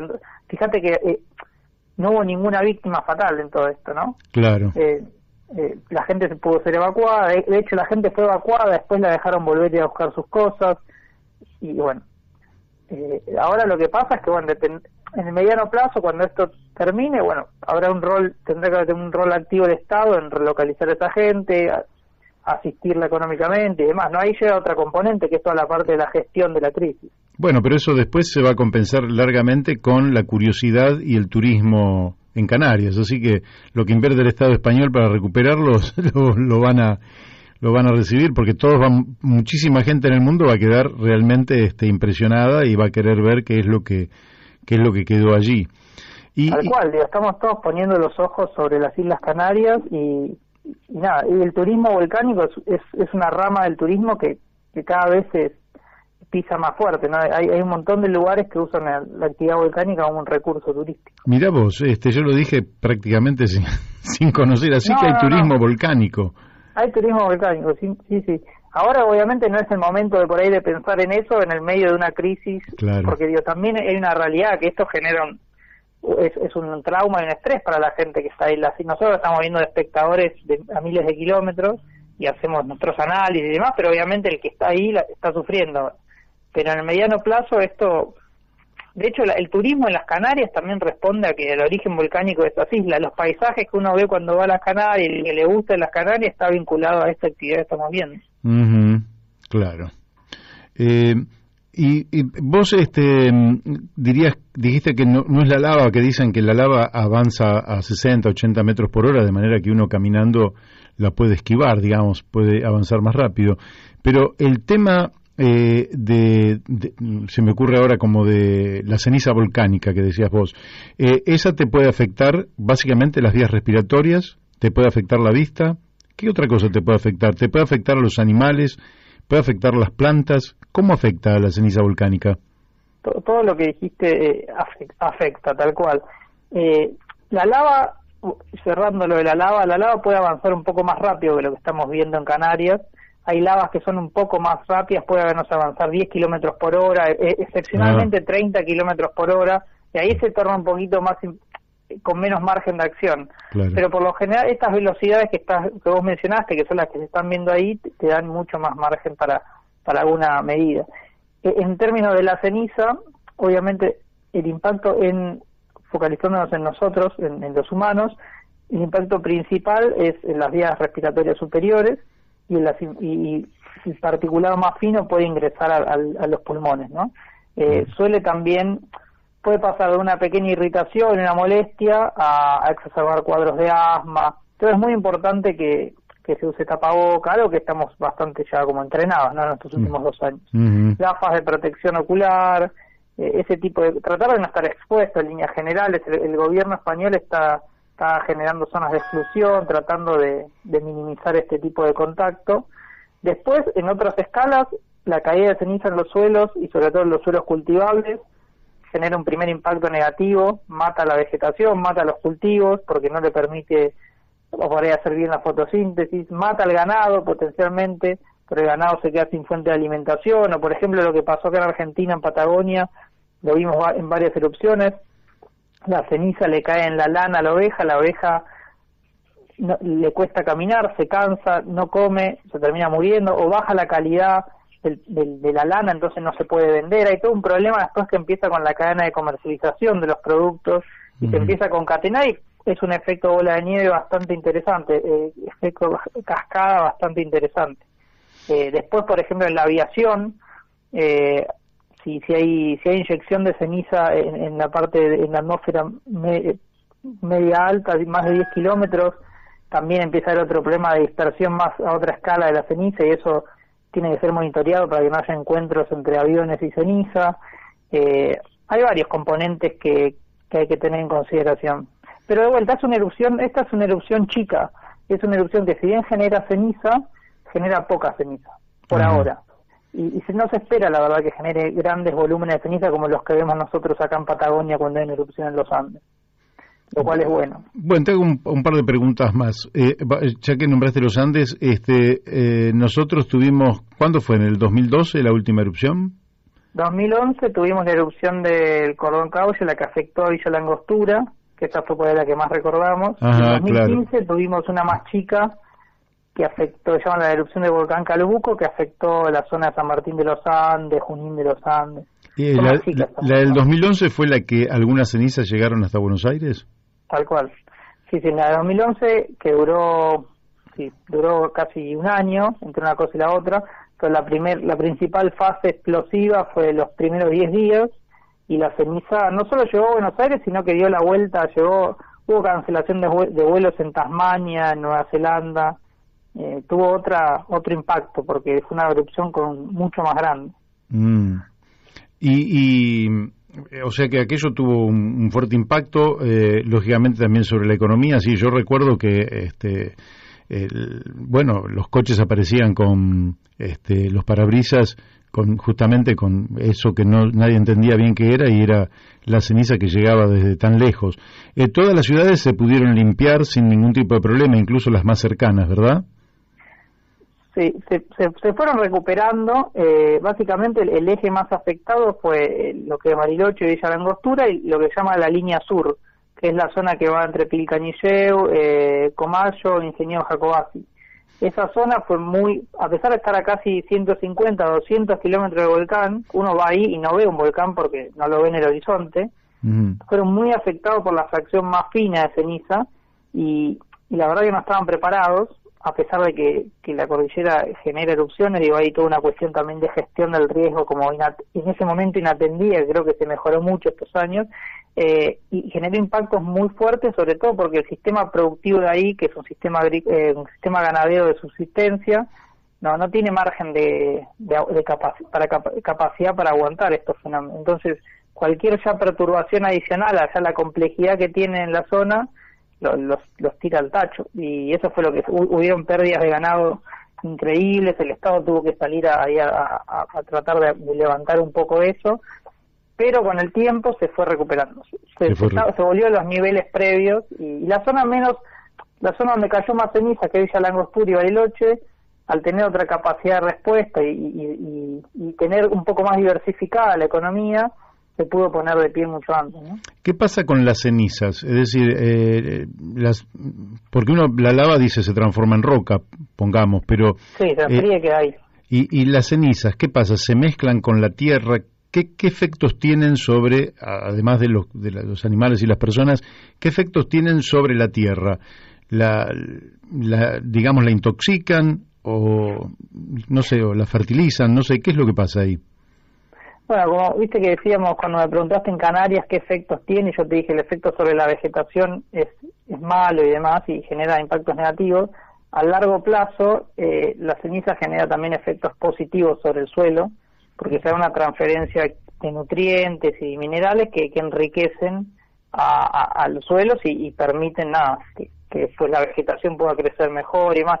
La ceniza en estos ambientes es algo parte del sistema, entonces son ciclos, ¿no? Por ahí el impacto a corto plazo es negativo y en el largo plazo empieza a ser positivo. Lo mismo en el océano, cuando la ceniza, uno de los lugares donde va la ceniza es o al suelo o al agua, ya no tenemos mucho más, claro, ¿no? Sí. Entonces, si la ceniza cae en el agua, el impacto a corto plazo suele ser negativo porque genera que el agua sea más turbia, que entre menos luz y demás, pero después en el largo plazo se ha observado que hay transferencias de elementos químicos, principalmente hierro, que genera como una reactivación de la productividad primaria de los océanos. Es todo parte del ciclo de vida de la ceniza y de la Tierra, ¿no? Estos procesos vienen regulando no solamente los suelos, sino la atmósfera desde hace millones de años. Y que nosotros tengamos atmósfera, parte de esos gases vienen de los volcanes. Claro. O sea, estos procesos son muy necesarios. Te hago 2 o 3 preguntitas más de curiosidad nomás. Esto, implica que, digamos, vos dijiste 30.000, 40.000 metros de profundidad, que ningún pozo humano llega a tal profundidad, porque creo que los rusos habían hecho una experiencia y habían llegado a 10.000 y pico de metros, una cosa así. Pero esa masa de energía, esa cantidad de energía, ¿es aprovechable para el ser humano o realmente es imposible pensar en su aprovechamiento? No, está muy buena la pregunta, Mario, porque sí, los rusos habían hecho unas perforaciones en la plataforma marina y creo que habían llegado a esa profundidad que vos dijiste. Y sabés que hace unos años en Islandia es un país con mucha actividad volcánica, es un país muy activo geológicamente y de hecho hay una erupción ahora hace varios meses que está ahí en curso, que está generando unos flujos de lava tal vez muy largos, pero no genera ningún peligro, pues está en una zona como bastante aislada. Y hace unos años en Islandia, donde la energía geotérmica se explota como uno de los principales recursos y fuentes de energía, estaban perforando y sin querer perforaron una cámara magmática que estaba mucho más somera que las que nosotros, a menos profundidad que las que yo te estaba mencionando. A 2-3 kilómetros y sin darse cuenta pincharon en la cámara magmática.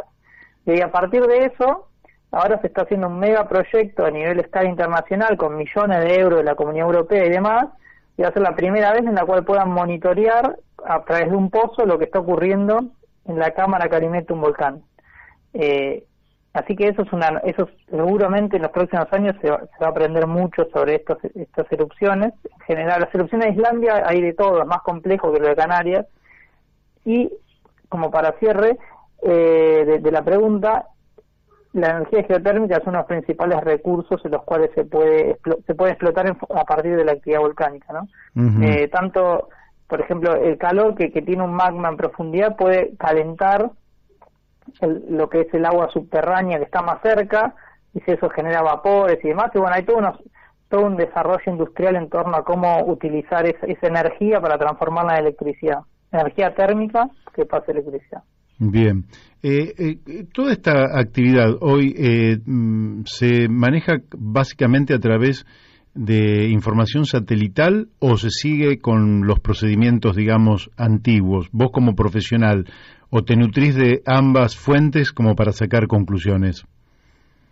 Se complementa mucho. El uso de todo lo que es la tecnología satelital es de gran ayuda para varias cosas. Entre una, se me ocurre la escala de trabajo. Digo, uno si puede tener una foto o una imagen satelital, está viendo una escala distinta a la que uno puede ver a pie y puede monitorear procesos que por ahí se te escapan en el terreno. Y en otro lado, otra cosa importante es que muchos volcanes están en zonas que son bastante inaccesibles, el término logísticos, ¿no? No hay rutas o están muy metidos en la cordillera, zonas inhóspitas. Entonces, ahí las imágenes satelitales y la información satelital permite tener una cobertura mayor de la que tenemos por ahí a pie. De todas maneras, el trabajo en el volcán es hiper importante todavía porque se complementan con técnicas. Digo, uno si quiere sacar una muestra de la erupción, además tiene que ir ahí, ¿no? Claro. Hay mediciones que se hacen por ejemplo, la lava se puede medir con un satélite, puedes estimar temperatura, pero también si vas ahí y pones un sensor también sacas la temperatura. Se pueden hacer imágenes térmicas con cámaras especiales ahí en las zonas. Es muy complementario. Bien. Bueno, ahora la última para los vecinos, porque la gente debe decir, pero acá en Palomar, ¿cuántos volcanes? Esta no es una zona volcánica, la zona volcánica es la cordillerana. Que nosotros podemos vivir absolutamente tranquilos, pero nosotros también estamos sobre una placa, de manera que lo que se mueve en un lado puede moverse en el otro, o en esta llanura en la cual nosotros habitamos, los riesgos son ínfimos y por tanto la despreocupación puede ser casi total. No, en términos de volcanes no esperemos encontrar un volcán en la llanura pampeana, y mucho menos en Buenos Aires. Lo que sí, como charlamos hace un rato, no estamos exentos a que nos afecten las erupciones que están en cordillera, a más de 1.500 kilómetros, y la caída de ceniza estando en Buenos Aires es nuestra única preocupación en términos volcánicos. Puede pasar, y si bien el volumen que se esperaría es poco, eso puede generar inconvenientes, ¿no? Y un poco de malestar también, pero se puede, la calidad del aire se monitorea, y pero no esperaríamos algo muy grave. Después, obviamente, el hecho de estar todos estamos sobre placas tectónicas, nosotros, el mundo, el planeta Tierra, su corteza, su paro superficial es un gran rompecabezas lleno de placas tectónicas, y nosotros lo único que podemos esperar en términos geológicos de estos movimientos más es por ahí un poco de actividad sísmica menor. Como ¿se acuerdan? Hace un par de años atrás hubo un terremoto que se sintió en parte de la ciudad de Buenos Aires, sí. Que si bien estamos lejos de la cordillera, en lo que es el margen cercano al Río de la Plata hay unas estructuras que a veces se acomodan un poquito, pero dan lugar a terremotos chicos, no grandes como lo que se ven en Chile o en la cordillera. Entonces estamos en un lugar bastante seguro. Nuestras preocupaciones más geológicas deberían ser inundaciones, ese tipo. Tenemos que poner el foco más ahí nosotros, ¿no? Más allí que en los volcanes. Aquí los volcanes son más una curiosidad, pero de todas formas fue un gustazo hablar con vos, Pablo. Para los oyentes que empezaron más tarde, le decimos que estamos hablando con Pablo Forte, geólogo, doctor en vulcanología, investigador del CONICET, que nos ha volcado una enorme cantidad de información para que entendamos un poquito mejor esto que está pasando ahora en Canarias, que a veces pasa aquí en la cordillera, pero que, según nos informaba, hay 40, 50 volcanes en el mundo que están viviendo quizás no la misma situación, pero que están en actividad plena, y que es una información que realmente no teníamos. Pablo, si querés agregar algo, si no, te mandamos un fuerte abrazo y te agradecemos. No, agradecerte a vos y al equipo de trabajo por la invitación, y bueno, espero que haya sido información útil y quedo a disposición. Bárbaro. Te mandamos entonces un fuerte abrazo. Gracias. Un abrazo grande. Chau, chau. Chau, chau. Bueno, muchos mensajes acá del amigo Javier Argolo de la UCR de Morón, Día Internacional del Derecho de Acceso Universal a la Información. Realmente un tema más que importante, porque justamente mañana vamos a estar hablando con Héctor Giuliano sobre el tema de la deuda externa, y él es un investigador de hace muchísimos años, absolutamente conocido, con un gran prestigio, y sin embargo cuesta muchísimo el acceso a la información. Siempre hay alguna información que se dice reservada.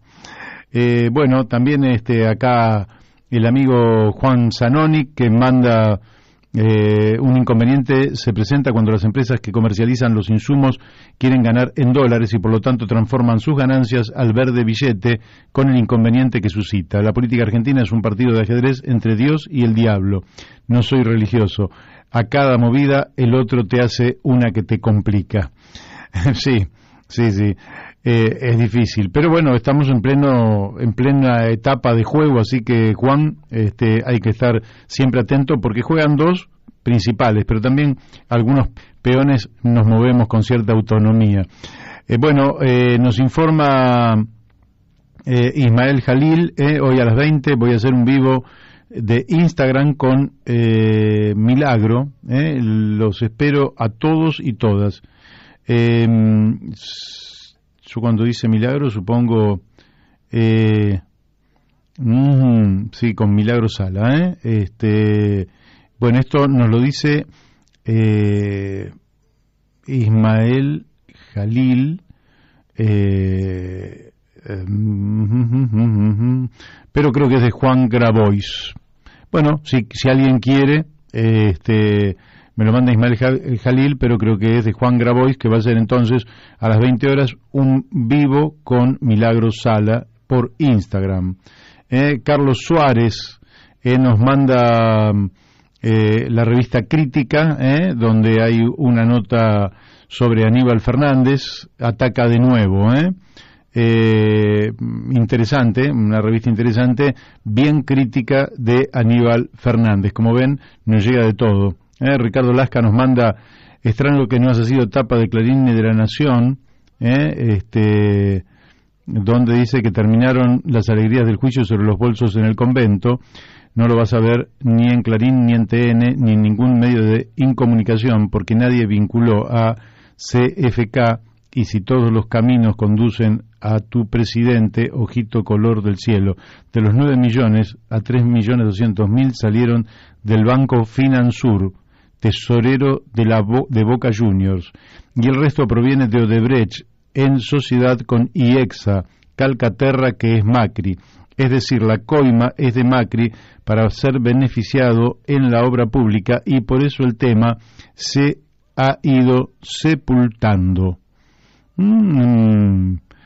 Qué cosa importante esto que nos dicen, por eso le tapan la boca a Eduardo Feynman, a Jorge Lanata y otro más. En fin, bueno, me manda saludo Wilkie González de Rosario, nos mandan imágenes Joel Heredia desde Perú, nos manda saludos. Quiere decir que mire desde dónde nos llegan cosas, y siguen llegando cosas. Bueno, ya el tiempo se nos ha terminado. Mañana vamos a tener un programa que, como todos ustedes saben, el programa tiene el tiempo de oro y después tiene el tiempo que no es de oro, pero hay un tiempo de oro. Hoy tuvimos un tiempo de oro. Usted es el encargado de descubrirlo, si quiere, de nuevo 72 horas después, y puede volver a escuchar todo el programa o parte del programa, y va a ver que hay muchas perlas de oro en todo lo que hemos dado a conocer. Bueno, me siguen llegando